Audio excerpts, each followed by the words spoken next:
Hello yes welcome to our channel. ప్రస్తుతం మనతో పాటు ఉన్నారు డాక్టర్ శ్రీనివాసరావు గారు. సార్తో మాట్లాడి ఈరోజు మన హెయిర్ ప్రాబ్లం గురించి అండ్ అలానే గ్రే హెయిర్ ఈ రెండు సమస్యల గురించి అడిగి తెలుసుకుందాం. నమస్తే సార్. సార్ ఇది చాలా యూనివర్సల్ క్వశ్చన్. అవును. సో మంచి ఫటాఫట్ అయిపోవాలి అని అంటే ఎలా సార్? ఫటాఫట్ అయ్యే వాటికి అలానే ఫటాఫట్ అనే రిజల్ట్స్ అంటే వాటి కాంప్లికేషన్స్ ఉంటాయి. అలా కాకుండా అంటే మనము ప్రాపర్గా అంటే ఏదైనా కానీ మీరు అన్నట్టు ఈజీ సొల్యూషన్ ఉండాలి, పర్మనెంట్ సొల్యూషన్ ఉండేటట్టు చూసుకోవాలి.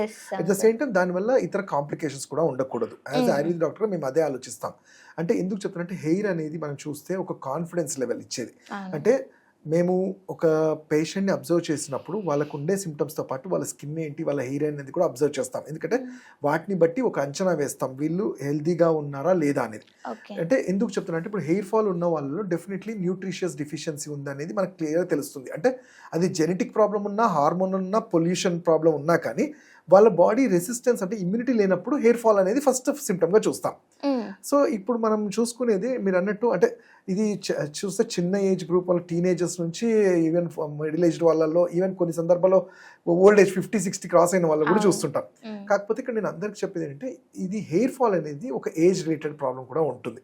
మీరు చూసుకుంటే 30 yearsలో హెయిర్ ఫాల్ అయిన వాళ్ళకి ఛాన్సెస్ ఎక్కువ ఉంటాయి రీగ్రోత్ అవ్వడానికి. సేమ్ అప్పుడు ఆయనకి చేశారు కదా డాక్టర్ గారు, మరి నాకు కూడా అని 60 years వాళ్ళు అడిగిన వాళ్ళకి అంటే ఆ ఏజ్లో అంత ఛాన్సెస్ ఉండవు.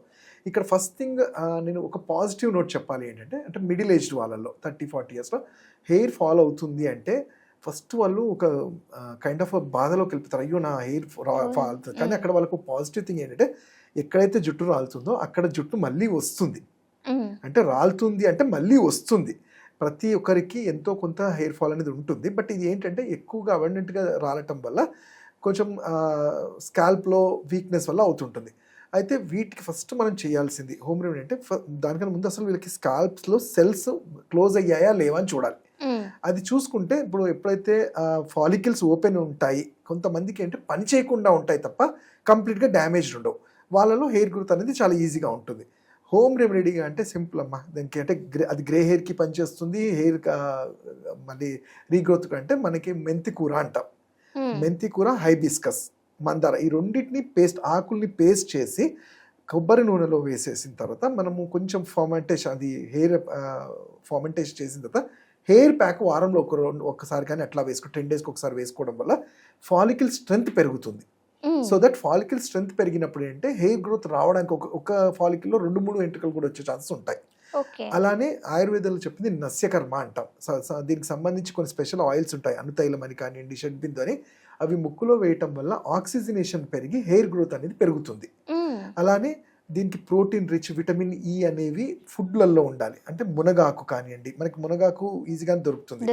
అలానే నాన్ వెజ్ తీసుకునే వాళ్ళు ప్రోటీన్స్ ఉండేవి మనకి ఎగ్స్ లాంటివి, ఆల్మండ్స్, ఆకుకూరలు, అలానే ఫ్రూట్స్ ఎస్పెషల్లీ ఇవి మన రెగ్యులర్ డైట్లో యాడ్ చేసుకుంటూ ఉండాలి.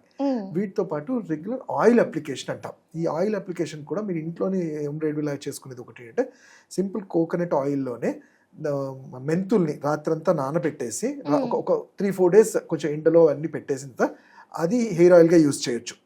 అండ్ అలా కాకుండా పౌడర్ చేయాలా సార్? అవసరం లేదు, డైరెక్ట్గా మెంతుల్ని అవి కొంచెం ఉబ్బినట్టు అవుతాయి. సో దాని తర్వాత ఫిల్టర్ చేసుకొని మనం యూజ్ చేయొచ్చు.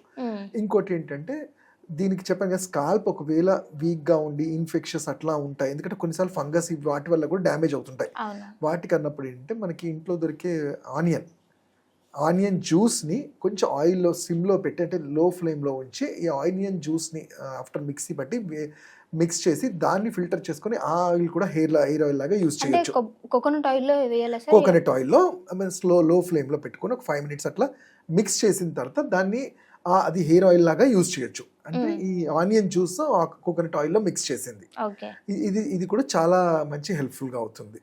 అండ్ అలానే ఆయుర్వేదిక్ మెడిసిన్స్లో వస్తే మీకు ఈజీగా మనకి స్టోర్స్లో దొరికేది భృంగరాజ ఆసవం అంటాం, భృంగరాజ తైలం అంటాం, అందరికీ తెలిసిందే. ఇవి కూడా రెగ్యులర్గా అప్లై చేయటం వల్ల స్కాల్ప్ స్ట్రెంగ్త్ ఉంటుంది.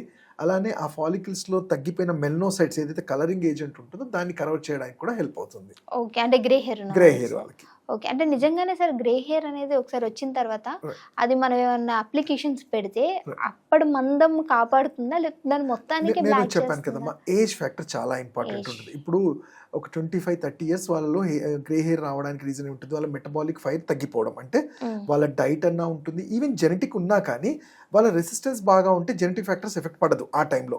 సో వీళ్ళల్లో ఏంటంటే గ్రే హెయిర్ మనం అప్లికేషన్ అంటే న్యాచురల్గా చేయటం వల్ల ఏంటంటే ఇంటర్నల్గా కొన్ని మెడిసిన్స్ ఉంటాయి, ఇవి ఇవ్వడం వల్ల ఈ కలరింగ్ ఏజెంట్ అనేది మళ్ళీ స్టిమ్యులేట్ అవుతుంది, కాబట్టి వాళ్ళకి ఆ ఛాన్సెస్ ఉంటాయి. బట్ ఒక 50 ఇయర్స్ క్రాస్ అయిన వాళ్ళలో ఒక్కసారి కలర్ చేంజ్ అది చాలా తక్కువ. ఓకే, 50 అయిన తర్వాత 50 అంటే ఈ 30s వీళ్ళు కరెక్షన్ ఇంటర్నల్ గా వాళ్ళ లైఫ్ స్టైల్లో చేంజెస్ చేస్తూ నేను చెప్పిన ఈ అప్లికేషన్స్ తో పాటు ఈ నస్యకర్మ ఇలాంటివి చేస్తే మంచిగా హెల్ప్ఫుల్ అవుతుంది. Okay, thank you so much sir, మంచి ఇన్ఫర్మేషన్. Thank you.